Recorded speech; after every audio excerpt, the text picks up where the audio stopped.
4.5 মাস টালবাহানার পর অবশেষে ইডিকে কণ্ঠদান করেছেন কালীঘাটের কাকু। ইডির দাবি, গতকাল তাদের অফিসাররা এসএসকেএমে পৌঁছতেই সুজয় কৃষ্ণ জানান তিনি ভয়েস স্যাম্পল দিতে রাজি। আবদার করেন ইএসআই নয়, এসএসকেএমে করা হোক ভয়েস স্যাম্পল টেস্ট। খবর ইডি সূত্রে। সরাসরি এই মুহূর্তে আমাদের সঙ্গে দুই প্রতিনিধি রয়েছেন, প্রকাশ সিনহা এবং ঝিলম করঞ্জাই।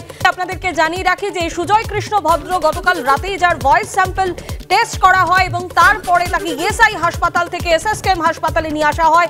সরাসরি আমাদের প্রতিনিধি ঝিলম করঞ্জাই আমাদের সঙ্গে রয়েছেন।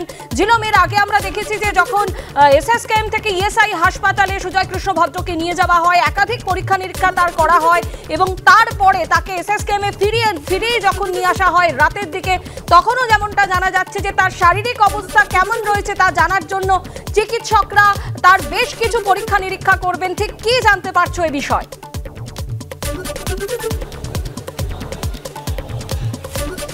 একদমই, যখন গতকাল রাতে তাকে নিয়ে আসা হয় এসএসকেএম হাসপাতালের কার্ডিওলজি ডিপার্টমেন্টের এসি কেবিন 1-এ, সেখানেই তিনি ছিলেন।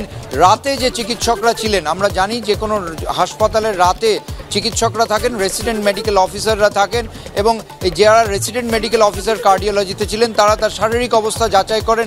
যেই মেডিকেল রেকর্ডস নিয়ে ইএসআই জোকা থেকে তিনি এসেছিলেন সেই মেডিকেল রেকর্ডসগুলো রাখা হয়, কারণ ওই হাসপাতাল থেকেও রিলিজ করা হচ্ছে, সেখানে নিয়ম অনুযায়ী তার শারীরিক অবস্থা কী আছে সেইগুলো ডকুমেন্টেড থাকে, সেই ডকুমেন্টেশনগুলো নিয়ে রাখা হয় এবং রাতে দেখা হয় তার কোনো বিপদ বা ঝুঁকি আছে কিনা, পরিস্থিতি স্বাভাবিক আছে কিনা।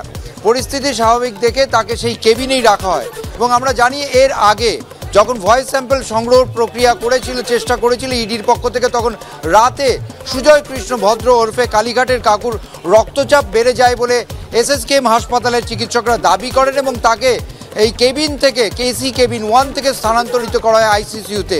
গতকাল রাতেও সেরকম পরিস্থিতি হতে পারে বলে হাসপাতালের তরফে প্রস্তুতি ছিল, কারণ এই যে তাকে নিয়ে যাওয়া, তার ভয়েস স্যাম্পল সংগ্রহ করা, তার ওপর একটা ধকল পড়তে পারে। চিকিৎসকদের একটা মানসিক প্রস্তুতি ছিল যে তার সাইকোলজিক্যাল স্ট্রেস হয়ে তাকে আবার হাসপাতালে এই কেবিন থেকে আইসিসিউতে স্থানান্তরিত করা জরুরি হয়ে পড়ে কিনা সেটা দেখা। তবে রাতে সেরকম কোনো পরিস্থিতি হয়নি, সকালে এখন অবধি সেরকম কোনো দরকার পড়েনি বলে হাসপাতাল সূত্রে জানা যাচ্ছে। সকালে চিকিৎসকরা এক রাউন্ড দেখে গিয়েছেন, প্রবীণ চিকিৎসক যারা আছেন মেডিকেল বোর্ডে তারা আবার পরবর্তীকালে দফায় দফায় আসবেন বলে জানা গিয়েছে। তবে উদ্বেগের কোনো কারণ নেই বলে হাসপাতাল সূত্রে জানা যাচ্ছে এবং এখন তিনি এসি কেবিন 1-এ 3 তলায়, যেই ফ্লোরে জ্যোতিপ্রিয় মল্লিক অর্থাৎ প্রাক্তন খাদ্যমন্ত্রী তিনিও রয়েছেন ভর্তি এসি কেবিন 4-এ, সেই কেবিনেই তিনি রয়েছেন।